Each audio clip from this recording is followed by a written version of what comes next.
What's up, gamers and collectors? DGC back with another video. Got some pickups for you. I've been under the weather for about 2 or 3 weeks now. That's why I didn't have a video out last week.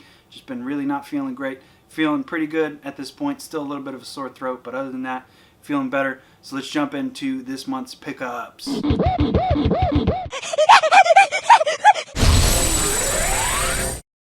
Alright, so right off the bat, I wanted to show you guys something. And I did post this on Twitter, I believe. Shameless plug, follow me on Twitter if you don't. This is the official NTSC list of Dreamcast games. I'll get a better picture of it and post it here in the video. I reprinted this and checked. I went through one game at a time and scribbled out everything that I have. I believe I have roughly about half the Dreamcast set. I have been going for the Dreamcast set since 2002 or 2003. I always forget which year I got my Dreamcast. And ever since then, I've been slowly just buying games periodically, right? And I made like a dumb rule back in the day that I'd only buy them physically, like, you know, at a flea market, yard sale, whatever, or at a store. I don't buy them online. I don't buy jewel case games online because they're always just going to get smashed and destroyed. It's inevitable. So just my pro tip, don't do it because it's just going to get smashed and you're just going to get pissed off. Plus, it kind of makes it in the hunt kind of thing, where like it's more enjoyable for me to collect the Dreamcast games because it's like it's such a seldom thing for me to find something that I don't have in the wild. So it's like it's more of a thrill because it's like, oh, cool, I got a new Dreamcast game that I have never seen before, you know. But yeah, so printed out the list. I'll go ahead and include a picture of that at some point. Got 4 more games to the Dreamcast. I think in 2025 I'm going to pursue this more than I have been. There is one store, I'm waiting till I get paid again, that has at least 2 or 3 Dreamcast games that I know of that I would like to go grab. They've been there for quite some time, and they need to be added to the list. A couple, I think they're all 3 platformer games if I'm not mistaken. And I do love me some platformers, so I'm definitely excited to go grab those when I can. So when I was at this store, I walked over to the Dreamcast section immediately because they have a decent Dreamcast collection. Most stores really don't even have a Dreamcast selection, but this one has like a moderately, like, you know, this much on a shelf. And I saw some that I didn't have, so I was like, I'm grabbing those. This is Red Dog. So this is a cool little like racing space kind of game. You're like, kind of looks like you're on Mars or something. I haven't actually played it yet, but looks pretty cool. I watched some gameplay of it. Definitely wouldn't mind trying it. Well, I am going to try it at some point, but definitely wouldn't mind getting into this, playing it for a little while. So that's Red Dog. Then next up we have a Hoyle Casino game. This is over 350 Vegas-style game variants of like Texas Hold'em, poker, that kind of crap. So interesting. Never seen that before. That was super cheap. That was like 8. Red Dog was like 20, I think. This is from a book series back in the 80s or 90s. Called The Chronicles of Pern, and this is Dragon Riders. I actually watched some reviews on this out of curiosity. This game looks to be pretty mundane and boring and kind of stagnant, I guess you could say. But I still kind of want to try it and play through it, and it looks visually pretty good for the Dreamcast, so I kind of wouldn't mind trying that. And then the last one here, this one, that was like, I think $18, so nothing too crazy. This one here is kind of a shoot 'em up, but kind of not, but kind of. And that is Armada. This one was the pricier one for at least this haul. This was $35. But all are complete, obviously, and then in pretty good condition. So super happy to add those 4 to the collection. Hopefully in the coming pickups videos I'll be able to show you more Dreamcast stuff. Now, for Christmas from my parents, I got 2 physical games. And then they also gave me some money, which I did spend a little bit of on 4 other games. So for PS5, I got a copy of Alan Wake 2, and I've been playing through this. I'm roughly probably about halfway, I think. Really enjoying it. It's really good. Visually stunning looking game. Probably even on base PS5 and Xbox Series X looks really good. On the Pro, it looks phenomenal with the ray tracing, and you can like see the God rays coming through like the forest and everything, and like hitting the foliage while you're walking around. And then when it goes to nighttime and you like have the flashlight out and you're like, you know, running around looking at the bad guys and the like nightmare creatures, I guess you would call them, because they're not zombies, but they're not people. They're like dream nightmare figures, I guess, of humans. I don't even know how to describe them, but if you've played Alan Wake, you know what I'm talking about. But when you like shine the light on them, and just everything is very visually stunning in Alan Wake 2. It's a really good looking game for sure. And I'm actually having a good bit of fun with it. It's a really cool game. I finally got to the part where you play as Alan Wake himself versus the beginning part of the game you play as the girl. And the rest of it I don't know because I haven't got to it yet, but really enjoying this one. My parents ended up getting this on Amazon for Christmas for like $50, so pretty good little deal there. And then the other game, I never thought that I would kind of want this, but then it was getting a lot of good reviews and a lot of buzz, and I was like, well, it's a PS5 exclusive, so I kind of feel like with my PS5 Pro I should be getting this game and playing it, and that being Silent Hill 2. I played this one for about an hour, maybe 2 hours, just to get a feel for it and kind of play it. I had never played a Silent Hill game before, so this is my first one. Really enjoyed what I played so far. However, I'm going to beat Alan Wake 2 before I jump into this. I'll probably restart this one just to get like, the whole game in not one sitting, but one time. Visually, really pretty good looking game on the PS5 Pro for sure. I like what I played so far. It seems like a pretty good little game. So super excited to play that. Next up, we will talk about Amazon. They did not deliver the goods in time. So actually no, it was Christmas Day or the day after Christmas. I ordered this game right here, as well as one other game from it. I ordered this from Best Buy, and this is Yi's Memoir, The Oath in Felghana, Refined Edition for the PS5. Super glare right there. Let's try to get that glare away. So I was curious about what the Refined Edition means. The game plays obviously in, I want to say 4K, but it's probably 1080p. Being it's on the Switch and the PS4 as well. But it could be 4K, I'm not sure. Either way, you're not playing this game for the visuals. But it does look good for sure.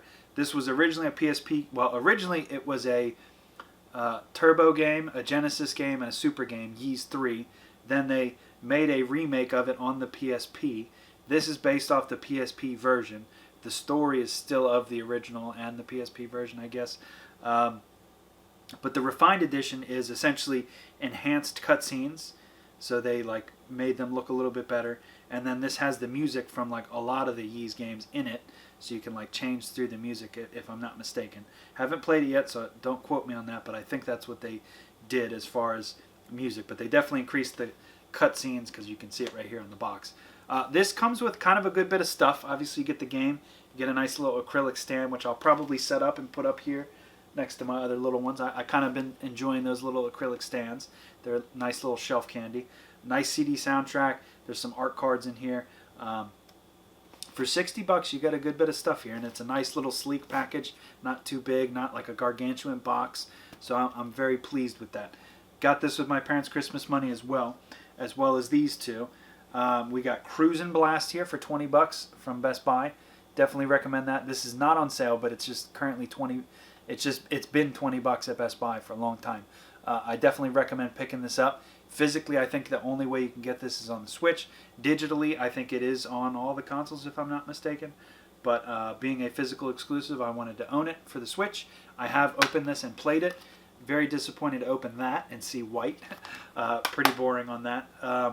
Pretty good racing game. Actually, really good racing game. I would add this to your collection for $20. You'll have some fun with this. It has multiplayer, couch co-op, and online play. A lot of unlocks in the game. A lot of level variety and that kind of stuff. A lot of car variety. You can kind of do some light upgrades to the cars and stuff. Really good game. Really solid little game there. Especially for $20. Here is one that they had on sale for half off, and that is Miitopia. I guess they're trying to clear out their old Switch stock before Switch 2 comes out. Miitopia. I've wanted this game for a while. Never played it on the 3DS, so I grabbed it for the Switch. Figured it was a good time to go ahead and grab this at half off. It's still sealed. I'm going to keep it sealed till I want to play it, so we'll get around to that eventually. Now, the last game that I got with my Christmas money was on Amazon, because they were the only ones in America physically selling it for the PS5. Weirdly enough, GameStop doesn't sell it at all, Best Buy doesn't sell it at all, Target doesn't sell it, Walmart doesn't sell it. only Amazon, for whatever weird reason, sells Fantasian Neo Dimension for the PS5 physically, for whatever reason. It's sold out. It's sold out again. I pre-ordered the second batch of it basically for the PS5 on Amazon.com. It's still coming. It still just says pending shipping. So hopefully it'll get to me eventually. I kind of hoped that it would be here by now just to show it. But I'm excited to get that game for sure. It looks pretty good. Looks like a solid little 20-hour RPG. To me, 20 to 30-hour RPGs are kind of my sweet spot of like, it's time-wise, that's good to me. That's where I generally like to play a game. Right now, I'm currently playing Alan Wake 2 and Tales of Arise for both of them on the PS5. Tales of Arise is a really good game. Really enjoying it. However, it's about a 50-hour game to beat it. I think I'm at like 38 hours, so like I know I'm getting toward the end, plus story-wise, like it's just adding up, and I know that I'm getting close to the end. It's a really good game, and then once I get done that, I'll probably jump into this, and then once I get done this, probably play Fantasian. I don't know. We'll get there when I get there. That's all the stuff the Dreamcast I bought with my money. Those I got from my parents / they paid for with Christmas money from them. Christmas present to myself. I've been wanting these 5 things for a very long time. Year after year, they always have Christmas editions of these things on the website. And every year I look at them, and every year I would put them into my cart for the last probably at least 4, 5, 6 years maybe. I'd put them into my cart every year, and I could never afford them. And I always wanted them. And I finally just said fuck it and bought them, because in the long run this is just going to save me a lot of money, and I'll be able to just enjoy gaming on these 5 consoles. And I'm through the roof to finally have these. And after the shitty year that I had last year in 2024, I said fuck it, and I deserve these for myself, so I bought them all. This is all the EverDrives that I've always wanted. This is the Crix NES EverDrive. This is the Christmas edition one. I love the red on that. That looks super slick. Not that you'll ever see it in the console, but it looks super slick. I bought 32 gigabyte memory cards for all these at Best Buy. They were on sale for like $10. So we got that one. Fully loaded this up with all the North American NES games. Been having a blast with that. Next up, we got the Super Nintendo one. Again, Christmas edition. Loaded this up with a 32 gig card. I got all the NTSC games on here. I got all of the translated games that have been translated over the years from Japanese to English. I got like everything you would want to play on the SNES already preloaded up in here. Got them all alphabetized in folders and everything. I did that all day today, so that was kind of a hurdle. But at least with this cool red case, you can see it in the NES. It's a very slick, dark kind of red with the Christmas editions. Really nice.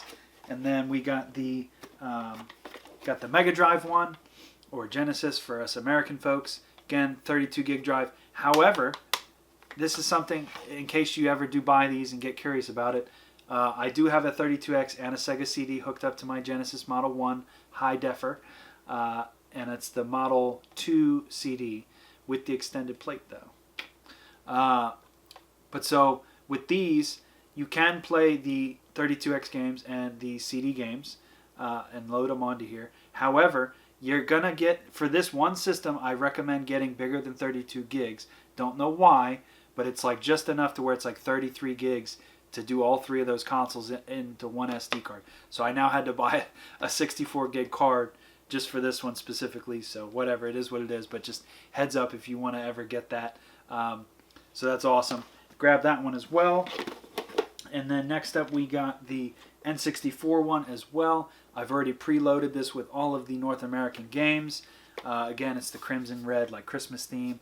Beautiful looking cart. All these look really slick on the shelf there and everything. This one you can get the full library. It's about 6 gigs. So I got a 32 gig cart for this. I already preloaded this. I got Dinosaur Planet finally. I got the translated English Animal Crossing. I got 40 Winks. And I've been playing those. And if you're not aware, Star Fox Adventure is one of my favorite games of all time. It's a top 10 game for me. I don't care about your opinion. It's an amazing game. I love Star Fox Adventure, which was Dinosaur Planet, obviously, at one point in time. So, super excited to finally be able to play that on my N64. I've already tried it a little bit.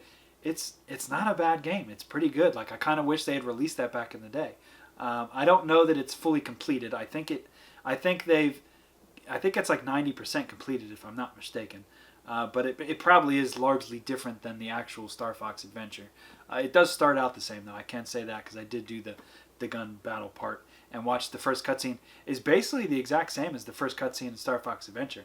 And it's a pretty visually good-looking game. It chugs a little bit during the cutscenes, but like, damn, Rare really put in the work on that game on the N64 for sure. So we got that. Super excited to have all these. And then lastly, I did also get the EverDrive for the GBA. So got that as well in the cool Christmas red edition. Loaded this up with every North American GBA game.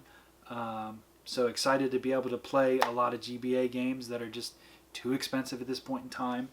The reason I did this, I don't own a single NES game. I do not own a single N64 game. The two that are sitting here are my cousin's. They're not mine. I need to give them back to him. I don't own a single... I own Xenocrisis on the Genesis physically because DGC is one of the characters you can rescue in the game because I funded the Kickstarter. So I'm going to keep that copy, obviously. But that is the only physical Genesis game I own. I don't own the NES. I own the SNES games from when I was a kid, but that's it. And no N64 games, no GBA games. I'm over it. I refuse to pay these exorbitant prices. NES games are finally getting cheap again because nobody's really collecting or talking about that anymore. But as far as SNES games, like I just refuse to pay $300 for Chrono Trigger, $150 plus for Final Fantasy II. I just refuse to do it. I'm just not going to do it. So for I think this was roughly, and they were all on sale with the Christmas sale, and I got the cool Christmas editions. They were all like 30 or 40 bucks off. So I think this was roughly like $1.60, $1.80, something like that. Plus the SD card was $10. So for less than $200, you can have every single Super Nintendo game and just play the games and enjoy them. And that's kind of just where I'm at in 2025. I just want to play the games and enjoy them. I'm done frothing at the mouth, hoping and dreaming and wanting to find like cool games. Like the people, I hate to call these people out, but there are many types of collectors. And I don't mean to be sitting in my throne here, but like there are many types of collectors. There's collectors that collect shit to have cool shit on their shelves. There's collectors that want to play it. There's collectors that become YouTubers that want to talk about their experiences and talk about cool exclusive games on the Xbox and Wii U and this and that. And there's people that just collect it because they want to brag about it. And that's cool, whatever. That's not me though. Like I want to actually play, the NES games that I never got to play. I want to be able to play Miitopia. I just don't want to pay $60 for it, I want to play, cool Ys games when they come out. So for me, and I don't know why, and I don't mean to rant here or sidetrack, but for whatever reason, YouTube has been recommending a lot of other gaming channels to me, and that's cool. I watch a lot of them. There's, I chit chat with a lot of other gaming YouTube channels, but there's like a lot of them that have been popping up lately that are just straight up, I don't want to say scalper collectors, but they're just like, they collect it, but then like you never hear them talking about playing the game or enjoying the game or picking up games that they enjoyed as a kid. Like they're just collecting it because it's rare. That's just kind of ruining the hobby, in my opinion. Like if you're buying this shit and not actually, and look, there's 2,000 plus video games behind me, and at the height of my collection, I owned almost 5,000 physical fucking video games. Have I played all of them? No.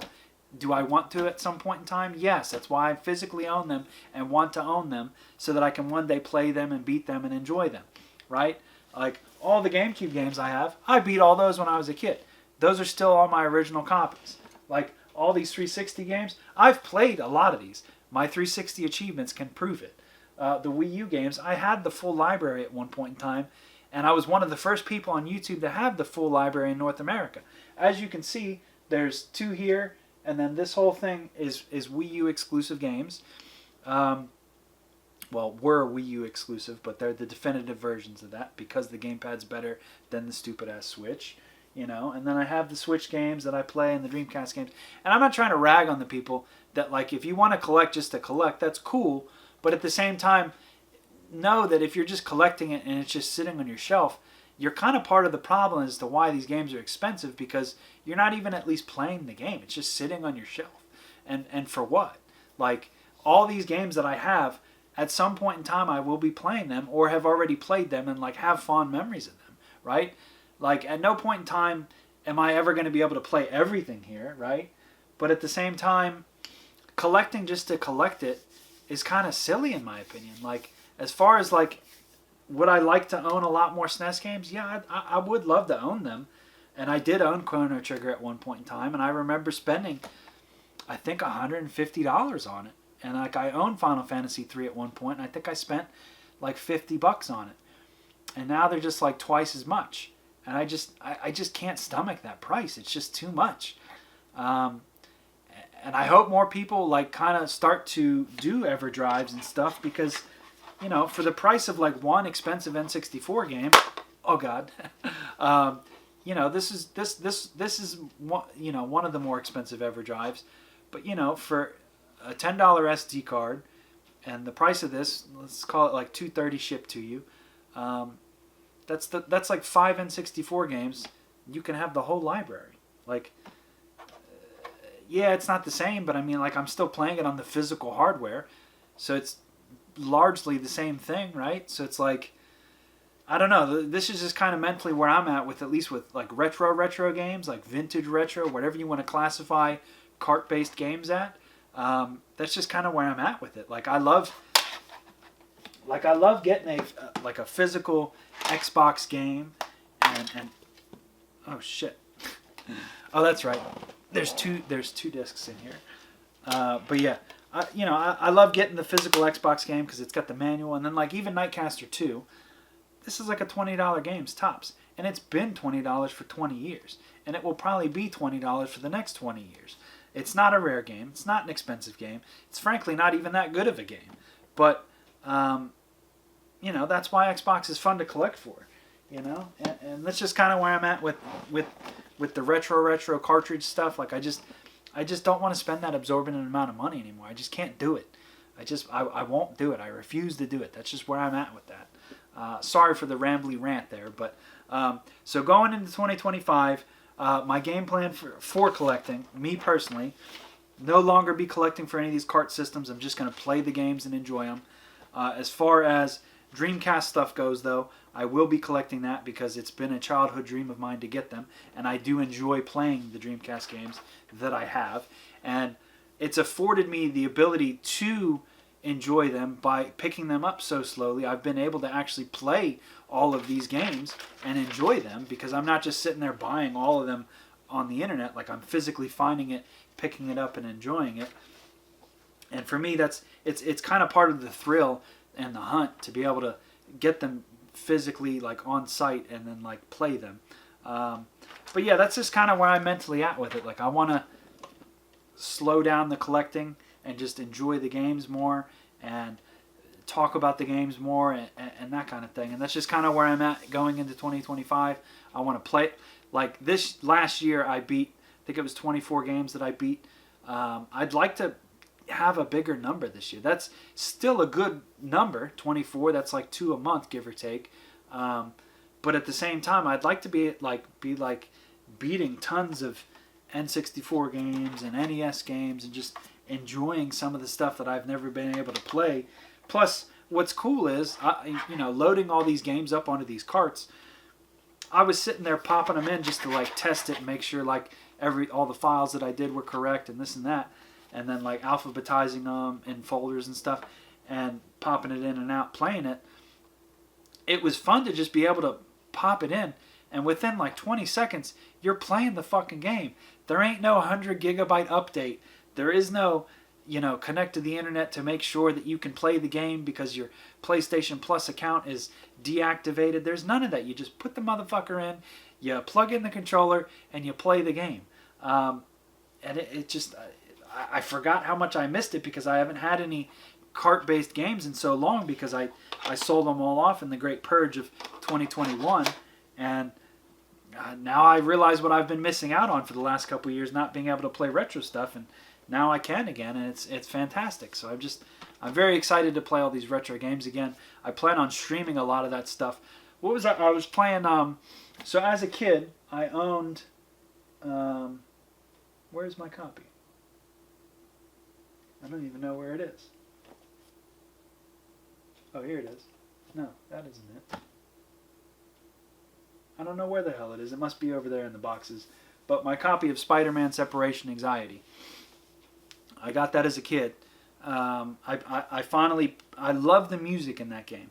It's etched into my brain, right? It's etched into my mother's brain. So is Donkey Kong Country, and so is Pokemon Red and Blue. My mom jokes with me about hearing that music, it in a playful way, but she's like, it taunts her, and it just, because those specific games I played so much as a kid. I burnt out the game pads playing Donkey Kong, Spider-Man, and Game Boy Pokemon games. But yeah, so I never played Separation Anxiety on the Genesis until today, and I was having a blast with it. It's virtually the same game, but the music is even different, and I gotta be honest, as a SNES kid, as a kid, the Genesis version I kind of like the music more. It's more bumping. I have the high def Genesis, so maybe that might be why it sounds better than the Super Nintendo. It's very similar, but the Genesis version has a lot more just little added tweaks to the sound that I don't remember as a kid. And I played the shit out of that game as a kid, so the music is definitely different for sure. Visually, it looks basically the exact same, which, it's a good-looking game, and it's a great beat-em-up. I always loved that game as a kid. And then I even got to play Maximum Carnage on the Genesis, and I had never played that game before. And I was just having a blast with it. It was just a wonderful experience, and I was having fun with it. And then N64, I was playing Animal Forest, which is really Animal Crossing, for the N64. Obviously, we only got it on the GameCube here, but it's still the exact same game on the N64. And I got the English patched version of it. And I was just having a blast playing that, riding on the train, and then setting up the neighborhood and whatnot, and it was just fun. And then playing Dinosaur Planet on there, I love Star Fox Adventure, so to be able to play the original prototype version on the N64, it was just really cool. And then the NES, I was playing Karate Kid, and then on the SNES, I was playing Contra, and that was fun. And then on the GBA, what did I play on there? I was playing Secrets of Mana on there just to try it out, and it's just cool to be able to play all these games and not have to fork out hundreds and hundreds and hundreds of dollars to play them. And yeah, I could have done all this on my PC, but it's just I don't know. Now I can take my childhood Game Boy Advance wherever I go now, and and enjoy the whole library on one thing. It's just kind of awesome, and I'm excited to be able to play all these games finally and just enjoy them for what it's worth, and not have to worry about the price or hunting down the games and doing all that shit. I can just finally play the games, and I'm excited for that. So nice little Christmas present to myself. I waited long enough all these years to finally get all these. One little thing that I'd like to mention, though. You see how these are all nice plastic boxes, and they look nice on the shelf. Really? This is the one the NES one comes in. It was the first cart that they made. They never updated their packaging, whatever. I get it, but if you look at this NES one, clearly it would fit in that box. They could make a box that would fit it. Small gripe, but it is just something that I noticed, because it's I don't plan on, I'm probably just going to throw this away. And with that being said, all these will probably just stay in the consoles forever now. So for me, I don't even need these really either. But I don't know, small gripe. For me, Cricks, if you ever happen to watch this, you got to do something better than this. Just get the plastic case for the NES game too. It would just look better. It just would. That's my one gripe. other than that, they've been phenomenal. They're super easy to set up, and then getting all the ROMs, I'll leave that for you to figure out how to do, but it's really not that hard. And it just, the amount of I mean, the NES has what, 700-ish games, I think. SNES has, I think, like 450. And N64 is around, I think it's 280-ish, I think, if I'm not mistaken. GBA, I want to say, is around 2,000. And what is that? That's all 5, right? Oh, and the Genesis. The Genesis is around 300. 32X is around, I think, 40. Sega CD, again, I think it's around 40. So, I mean, between all those consoles, you're talking like 5,000 games that I now have access to play. And you know what I mean? Like, that's insane to think about that. And then even with the GBA one, you can also play NES games here, which I haven't loaded on here, but you can. I think you can definitely do Game Gear. You can probably do Genesis. Yeah, you probably can. You could probably do SNES games on here as well. So, I mean, you could potentially have, like, you could probably do TurboGrafx on here too. So you could potentially have 5 full systems worth of games in one cart in your pocket. Like, that's insane. To me, that's just like a wonderful thing. And I'm super, super grateful that I finally treated myself to these, and I'll be able to just game it up and just enjoy some nice classic games that I haven't been able to ever play on some of them, you know. I'm trying to think of some good Genesis stuff, like the Valis games. I've never played those. Some of the RPGs and stuff, and just some of the other cool Genesis games that I just, like Musha. It's like a $700 game that I would never play otherwise, and now I can finally play it. I'm very excited to play all. There's a lot of shoot 'em ups on the Genesis now that I think about it that I've never even played. So, super excited for that. Let me know down in the comments what you guys got for Christmas, game related or otherwise, just something cool, whatever. I'd love to know what you guys got. Let me know if you've been playing any of these games that I showed off or have spoken about, or any of these Dreamcast games that I showed. I'd love to know if they're actually good. The Red Dog game, which is like this car game, looks kind of entertaining. Could be kind of cool. Kind of like a space game, it looks like. And you're just kind of like driving around. It has like guns and shit on it. So very of its era, late 90s kind of vehicular combat kind of game. But in the next pickups video, we're going to have a lot of PlayStation stuff, retro PlayStation stuff, to be going into that, which is kind of counterintuitive to what I was saying with all the other stuff, because PS1 and PS2 games are really expensive, and I had no idea. I'm not buying any of the expensive ones, but I've been eyeing up a lot of PS2 games, because I've really been kind of getting into the PS2 for some reason lately. So got some good stuff coming for that here in the mail. So for sure, check that out. Next week I'll have a nice Xbox video coming out now that I'm feeling a little bit better. So look forward to that. That'll be next week, and then after that we'll see what happens after that. I don't know. Only time will tell. Or you guys can leave a comment on what you would like me to make, because that also helps and dictates what might get made in the future. So as always, peace out for now, guys. Till next time. Come here, you mother...